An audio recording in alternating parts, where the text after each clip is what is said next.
Welcome to Sera Sarah, a podcast hosted by me, Sarah and Lalonde. Join me as I go straight to the sources of my curiosity. Each episode, I get to discover or rediscover everyday educators as we discuss their passions and their projects. Listen in on our conversation and let our words spark imagination and inspiration. You're listening to episode 91 with Rhodenizer and Jonathan So, running outside of our comfort zones and sprinting towards failure.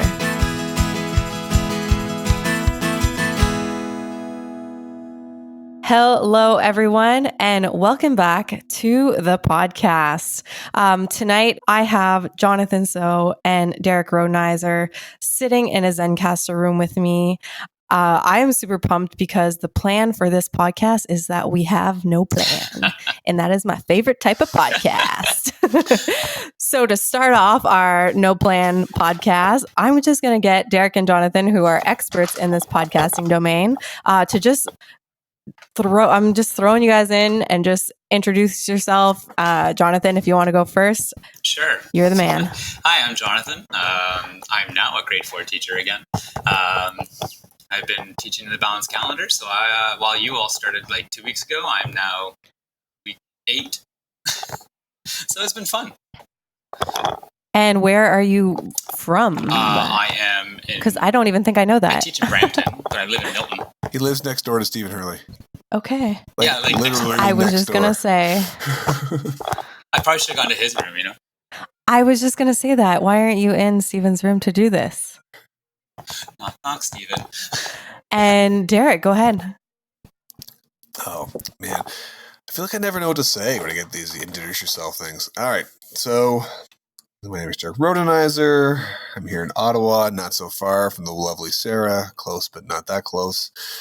I'm a principally type person in an independent school here, and I've been doing a bunch of podcasts. I have a new podcast going right now. It's pretty exciting, where we're digging into leadership and unpacking the Ontario Leadership Framework, which is a lot of fun.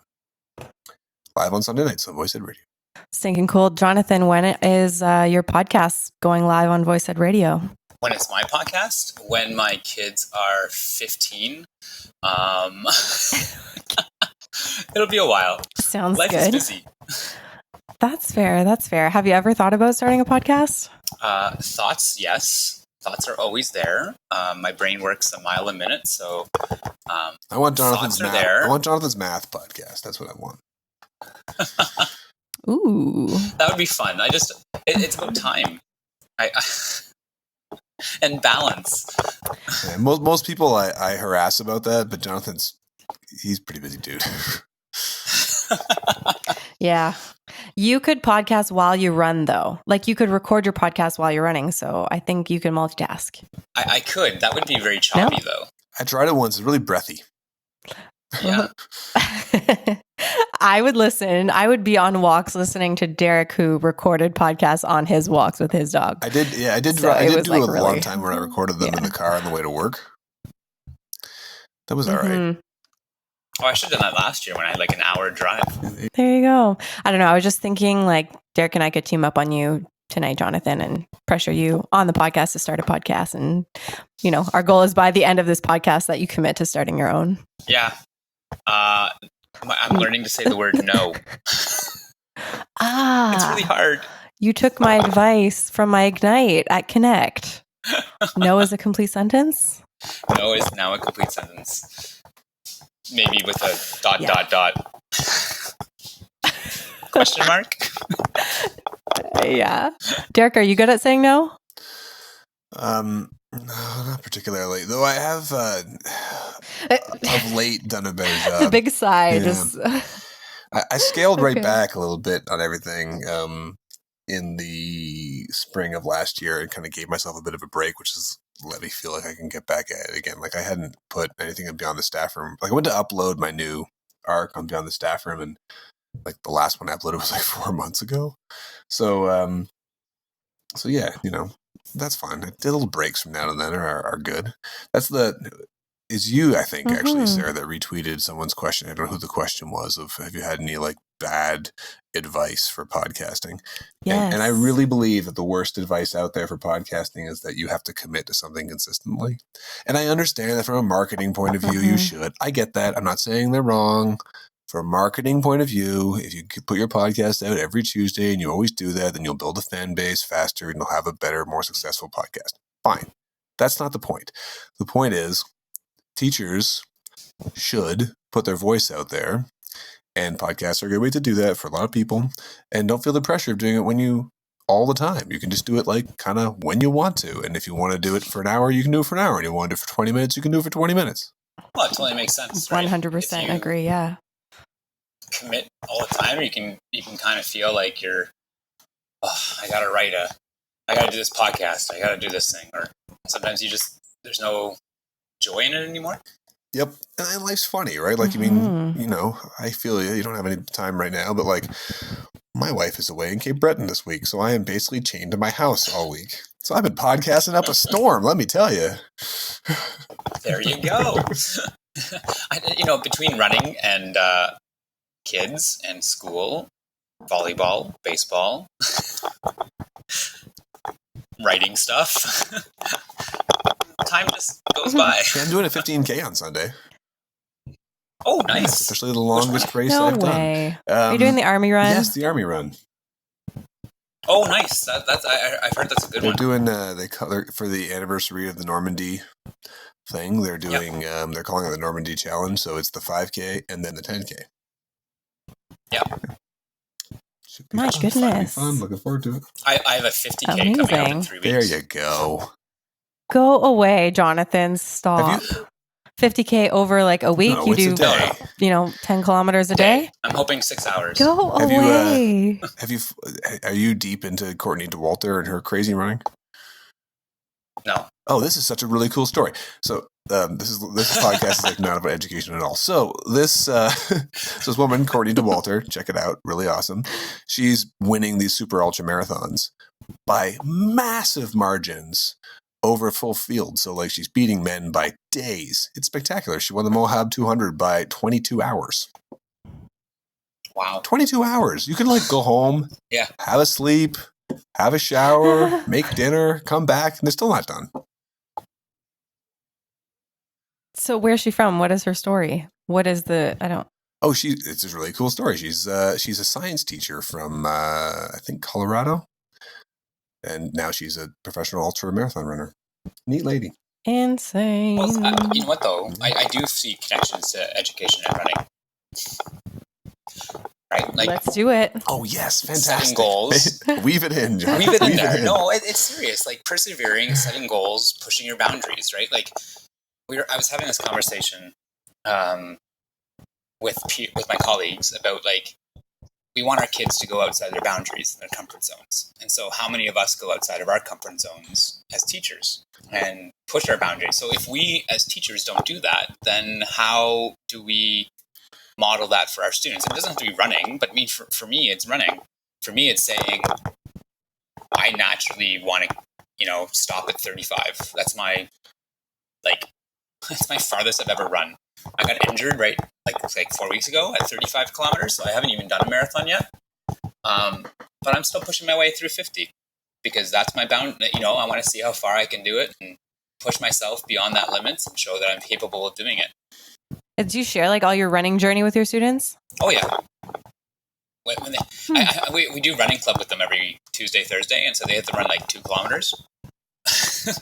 And then they're like, man, this is such a they're like breathing heavy. I'm like, 2 kilometers? Come on, guys, I have to do 50 in 2 weeks. I'm like, it's all relative though. You guys are training hard, keep it going. But yeah, they laugh at me. They're like, you have to do 50 kilometers? I can't even run across this soccer field. Yeah. There's no pacing though when you're in grade 3. It's just like you're either running or you're not. And I'm like, why are you guys walking? And they like sprint. I'm like, no, don't sprint. It just makes it worse. There's an in between. But as you were talking there, I was thinking about the steps in between. So I was talking to a grade 7 class, 7, about setting goals, and they were having a real hard time. Their teacher had given them this goal setting activity, and they were having a hard time with it. And he asked me to come in and talk to them a little bit. And it's the in-between bits, I think, that are particularly challenging for kids and for all of us when you're figuring out goals. Is like, well, one is setting a goal that's actually achievable. Like getting better at math is not what does that mean, right? What do you mean getting better? how are you managing that? That's one thing that's tough. But the next is the in-between bits. Like if you get a measurable goal, understanding that there are necessary steps to go from here to there. And no matter how fast you do those steps, if you do them, eventually you'll get there. And running is that. Right? If you have to run your 50K and you take the, whatever it is, like 20,000, this is not 20,000, I'm sure it's many more steps than that. Whatever, 1 million steps. If you take them all, you'll get there. Like every time you take one, you're moving forward. And that's a pretty cool lesson. I'm not sure what I said at that time, but I remember that being, as I was talking about measurability of goals, but as I was, it's something that's on my mind right now with goals. And when I was in the classroom, which, oh my goodness, that started to be a long time ago now. Jonathan, my balance tipped last year. I've now been more years outside of the classroom than I have been in. Time to get back. So, time to get back into the classroom. Yeah, no kidding, eh? I've always said I should go teach kindergarten. So yeah, I worked with grade 8s predominantly, and whatever it was, like 12 years ago, and that was the thing. It was setting goals. It was figuring out what that means and how do you set a reasonable, achievable goal, and it's simply it's not easy. No, I once, when I started going gradeless, goal setting is one of those important things, right? Like, if you can't set goals and look towards what you have to do, then this feedback doesn't make sense anyways. And I thought that all kids could set goals because I set goals. Why can't you? But teaching them how to set goals has been one of the hardest things to kind of think about, and getting them away from like, I just want to be better at math. And you're like, that's great. I want to be a better runner. Is that going to help me? Like, what do I have to do? So I show them my plan. Like, I show them like what I do every week, what I do every day, what I do every, and how it builds incrementally, and then how it comes back down, and then how it comes back up. And goal setting is like one of the hardest things, I think, for kids. When I went gradeless, it was one of the things that I was like, man, why don't kids get this? Because I do it. Why can't they? And so I learned that setting smaller steps for them was probably the biggest thing. Like, I showed them my race plan, and I say, like, look at the steps that I have to go to get there. Like, I build up, and then I build back down, and go from there. And so with education wise, we've literally set small, like, what are you going to do in math to get better at? And they're like, I'm going to practice my math facts. I'm like, okay, that is an actual attainable goal. How many times are you going to do that a week? I'm going to do this, 10 times a week. And I'm hoping that it will improve this amount. That's what works. So that's what, like, is that, for example, like a grade 4, attainable goal for them? Is that something that you're working with them right now? Yeah, with grade 4s, definitely. But I've done it with grade 2s, 4s, 5s, 6s, 8s, 7s. Yeah, because I think, like, for me as a new teacher, what's hard was kind of like deciding what a reasonable goal is, like where my expectations are for, for example, my spec ed grade 9 class or my grade 10, pre-university class. That's something that I was kind of juggling with, like in the beginning of my career, Oh, it's tough. I've been teaching for 15 years now, and it's still something I'm learning about. Yeah. But I think it comes down to them. But it's tough and easy, right? Because if you do the goal and it's way too easy and they achieve it, great, done, move to the next one. Or if they set the goal and it's not achieved in a reasonable amount of time, then you realize it's too far and you adjust. Like if you're willing to adjust, it's easy. If you're not willing to adjust, it's super frustrating because you're never going to hit that target, especially when you haven't done it before. Yeah, I think that students aren't able, like they have a hard time going back into that readjusting, they're like, oh, well, I set this goal and this is what I'm going towards and I have to change it. Like, oh, I have to restart. It's a fear, and they'll set it so that they know they can get it. That's the biggest one, right? They're like, oh, okay, well, whatever. So a spelling test. So last year I was getting 8 out of 10, and this year I want to get 9 out of 10 on my spelling test. Like, okay, well, you probably will get that. and that will happen. But we don't know what, like thinking about stretch goals and thinking about if you're not getting it, that's fine. We can adjust so that you can at some point achieve it. Like being able to be nimble in a goal, I think is really important. But kids don't want to fail. I mean, I don't think people want to fail, right? So you set this goal. Like, I mean, when I set the goal to run 50, I was doing, I was on pace to run the marathon and to be able to do it. And then I got an injury. And now I've had to readjust my goal and rethink. Part of that rethinking was, am I going to run the race? Will I be well enough to do it? And now I am, but now I have to, like, instead of tapering down towards the race, I'm going up. Yeah. Well, you're going to have to keep us updated. When do you run the 50K? Thanksgiving weekend. Turkey burn. Cool. So yeah. But I get a break before. I'm on vacation before, and I'm on vacation after. It's quite nice. Schedule. I want one of those. You're in a private school. Make it happen. Yeah, Derek, you run the show? No? All right, everybody. Here's what we're doing. My friend Jonathan said it's awesome. Trust me. You can go give an Ignite on it or something in Ottawa. Go do I like did it in New Zealand. I mean, the rest of the world is basically schedule. on a balanced schedule, right? It's just a North American thing. In New Zealand, they were on the same schedule. It was great. It's fantastic. Yeah, Australia is the same way. It's like 6 weeks on, 6 weeks off type of balance. Everyone does a balance differently, but yeah, there's a lot more schools around the world to do be it. fair, though, Jonathan, like most of my kids harvest in the fields in the summer. And so it's really important that we have these long breaks at that time. Really? No one does, but that's why. That's literally why we have a 2-month summer break, right? Is so people can go and harvest. Oh yeah. But that's not happening. So can we adjust? Can't we, shift, as it were? My kids in my little rural school do harvest. Oh, there you go. They came back and what did you do during your summer? It was just like tractors and corn and this and that. So it's not. Fair enough. Well, I mean, yeah, maybe there are places that need to keep it. I mean, like they still have potato break and PEI. My new thing in season 3 of Sera Sarah is trying to integrate some games that are EDU and or not EDU sometimes. So for some reason today, I decided while I was thinking about this podcast that I wanted to test both of your French. Oh gosh. And I have 3 words each. Okay. You guys are going against each other. And Jonathan, I have no idea what your French capabilities are. I know that Derek might have an advantage because he teaches in a bilingual school, but I pick I don't know, maybe some slight advantage. just slight. But Derek hasn't, I don't know. Why? Là-bas. This is going to be amazing. So we're going to start. I'm going to ask Jonathan first I'll say the word in English, and then you have to say its equivalent in French or what you think that word is. Okay.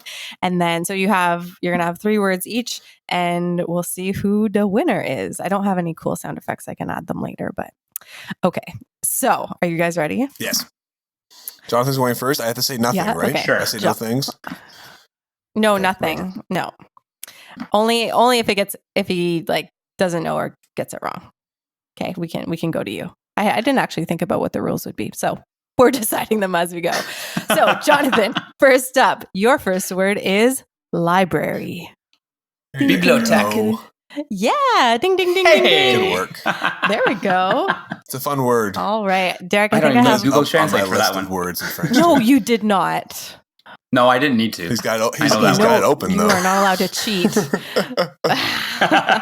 No cheating. Hey, you said there's no rules. You're making this up as you go along. Yeah, no, I'm making the rules up as we go. No cheating, no resources. I know it's not realistic I knew to that say one, no though. resources. So, okay, are you ready, Derek? Your word is marshmallow. Guimauve. Yeah, good. Yeah, it's a good job. word, guimauve. Okay, you guys are way better. Yeah. I don't know. It's like kind of a fun word. Jonathan, the would you have pineapple done is that my one? favorite French word. I would not my know favorite that French one. word without question is pineapple. Yes. Ananas. Voulez-vous un ananas? Oui. I only know that Yes, because télé of Télé français. Français. You know what? Probably Sarah doesn't know that. Sarah, do you know about l'ananas in télé français? I have no idea what you're talking about. Nope. Nothing. You need to look it up. Oh, you my gotta God. be Every kidding me. English child who grew up in Ontario knows about Tele Francais and the Anana, and probably every grade 1-2 class French immersion in Ontario played this thing. It's this ridiculous puppet, and it's a banana. Tele Francais. Tele français. Tele français. Salut. Tele français. Okay, so I guess you're just like you're going back into those Sorry, that memories brings now, back memories. Jonathan, to like get these French words out. You're like, did I learn this before? So I'm wondering if on Télé Français they taught you how to say the word spinach in French. No. I know it. I know Do it. you actually, Derek? Because you have a garden. Yes, épinard. Yeah. Good for you. Amazing. Okay. There we go. So we'll switch that one. M, though. Épinard. Yeah, épinard. So Oh, yeah. that'll be Derek's, and Jonathan, I'll give you another one. This one. Oh man, double time, Yeah. Jonathan. That's rough, buddy. So the This word. game with no rules is hard. Yes. So the word is appointment, and it's not appointment. You can't say appointment with just a French accent. And I can give you hints if you need. It's two. Yeah, It's like no. 2 words. Sure. It's 2 Can I words. phone a friend? What? No, it's not. Well, there's a dash in the middle. Like I see that. Is there? Yeah. Oh. Starts with an R, ends in a vous. Yeah, I wouldn't know. Well, rendezvous. Well, I would not. Rendezvous. there's A a rendezvous? There's a dash in a rendezvous. Yeah. Yeesh. Yeah, you did. I said it before Derek. It's Well, I technically knew it was tied. rendezvous. I just didn't know there was a dash in there. Yeah. Get out of town. Next level is that you have to spell all the words that you just said. So That's true. Oh man, just kidding. Rough. Yeah, no. I can't do that. I can't do that I'm in out. English. Done. Yeah, no, I know that's All what right, Derek, we're going to go to I'm you. done. Do you know what the All right, word I'm ready. swan is in French? This is The a word hard one. swan? A swan. Oh man. Okay. I mean, I feel like I know something. Seeing. I don't know. I'm not sure. Yeah, you're so close. You basically have it. Oh yeah? Yeah. I don't know. It sounds like seeing or sing or Yeah, something like that. It is that. It is in sing. Oh, what? It's sing? Yeah. Oh, hey, good for me. CYGNE. Oh, yeah, Google says CY. Yeah. Oh, neat. Good you go. job. I am so impressed. You should see my face right now. I am so impressed. Okay, so basically to it looks like this. Your face. Sorry, I know it's a podcast. I was doing your face. to tie it up, Jonathan. Oh, man. I feel bad for listeners. This Why? is what rich, deep podcast. You know what? Sorry. Sometimes you just got to keep it easy. To tie it up, last one in our first round. Tie it up. What are Well- you talking about? What? Technically, no.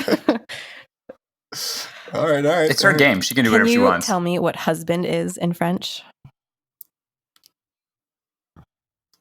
I can.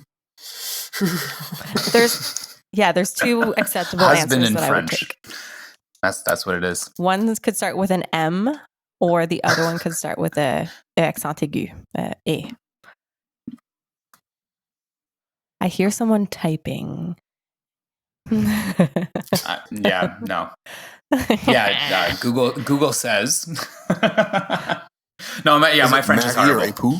Yeah, for the All win. right. Dun, dun, dun, dun. We have our champion of a name that. I That's placed the bets okay. that Derek would have won anyways. Amazing. So good. Jonathan, when was the last time that you spoke French? Not that it matters. I'm just curious.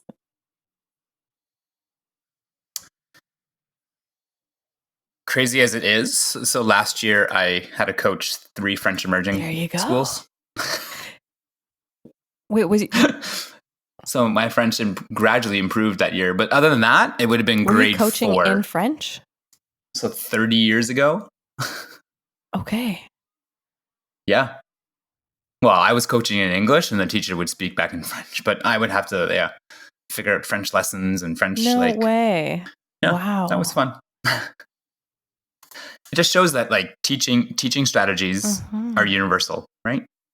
Good teaching pedagogy is still good teaching pedagogy. Wow. Derek, are your kids in French school? One of them is. Okay. Do you guys speak French at home? Kind of, sort of, sometimes? I'm just wondering, like, what French look like for you? Yeah, a little bit. No, we do. Cool. Oh, I mean, I spoke French to my staff today. Like, everything's bilingual, right? Yeah. So when I walk into a French room, I speak French. I walk into an English room, I speak English, and I got a bunch of unilingual French staff, so I speak French with them. I have. Oh, this is going to get heavy real quick, okay? Because my son's dyslexic, and in the province of Ontario, if you have a learning difficulty, then it's not necessarily given support in French immersion. So there's some difficulties there, and so he's did not get the support he needs in French immersion. So we brought him over to the core French side. Yeah. Jonathan, in Milton, is French something that you guys maybe not need, but is there like a community down, I want to say down south, but down south for the language, I guess? Or like, is the culture alive? Or Crazy enough, we just got a French school. We got a all French school built literally across, like I look out my window and I can see the school. Yeah, it's a whole French school. And then our French immersion actually starts in grade 1 for Halton. And then like my daughter is integrated, like she'll have one period of French, even though she's not in French immersion. She has one period of French since grade 1. Doing like acting, like drama and art, and just learning words and immersing them in it, which is pretty cool. Peel starts in grade 4. You know, because I think what they're trying to do is like allow her to have fun in French, right? Okay. Yeah. So like Derek's son, he has a learning disability in communication, and language in general is quite hard, period, whether English or other languages. So French is a huge challenge. Crazy.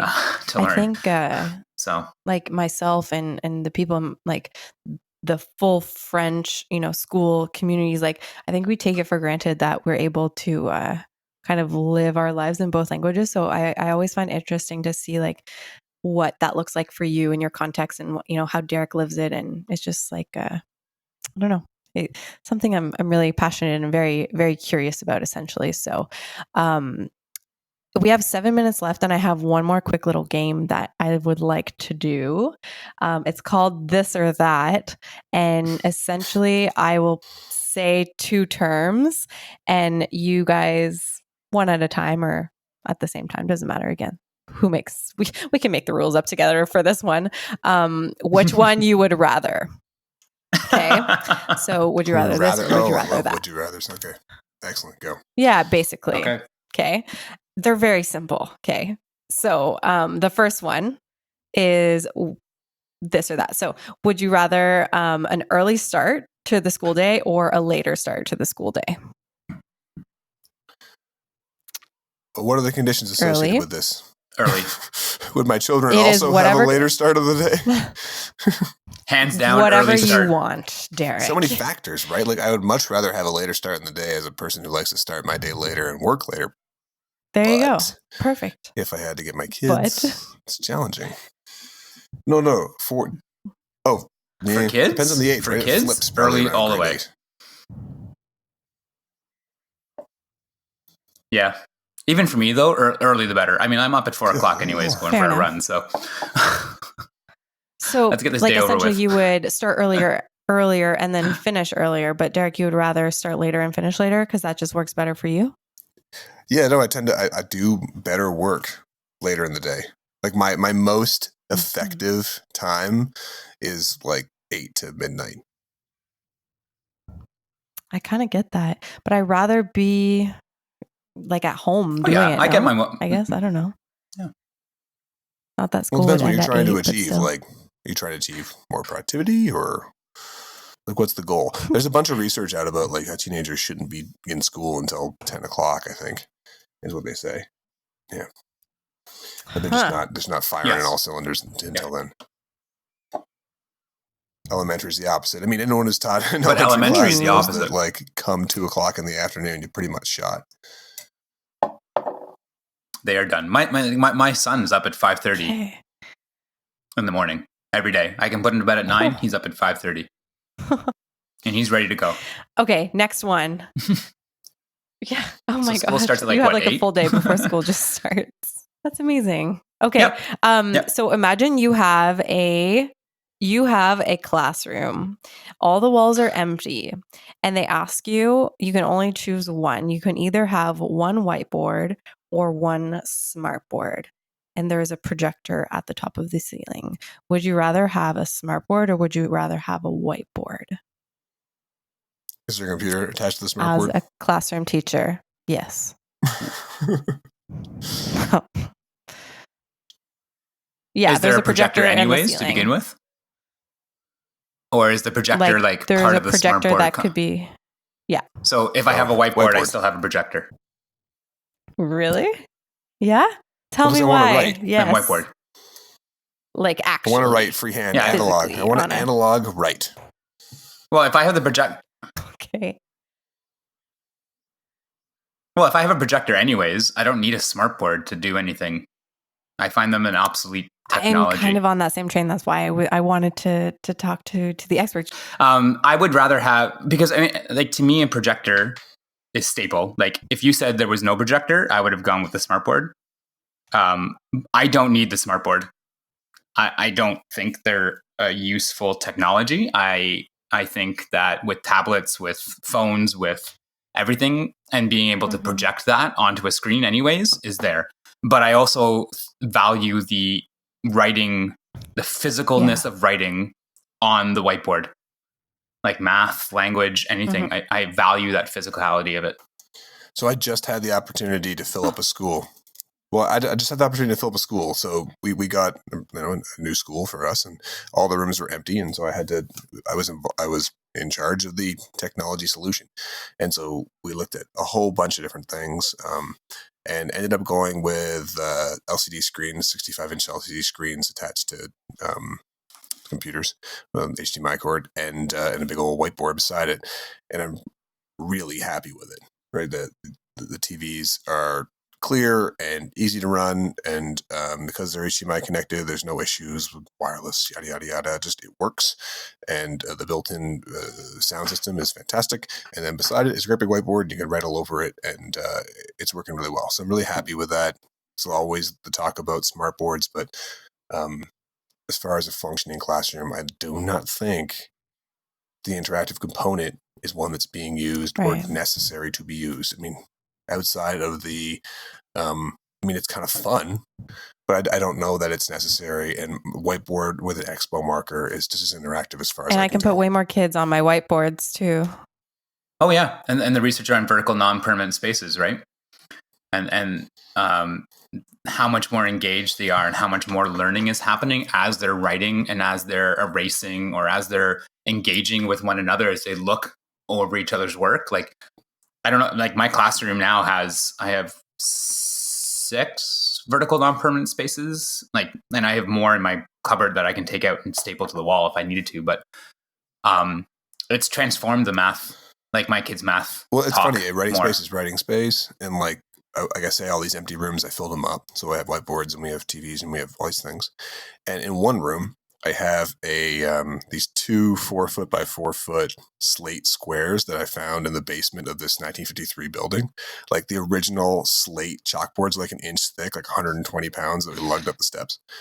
And we used construction glue and glued them to the wall. And they are, without question, the most popular feature in the room. No way.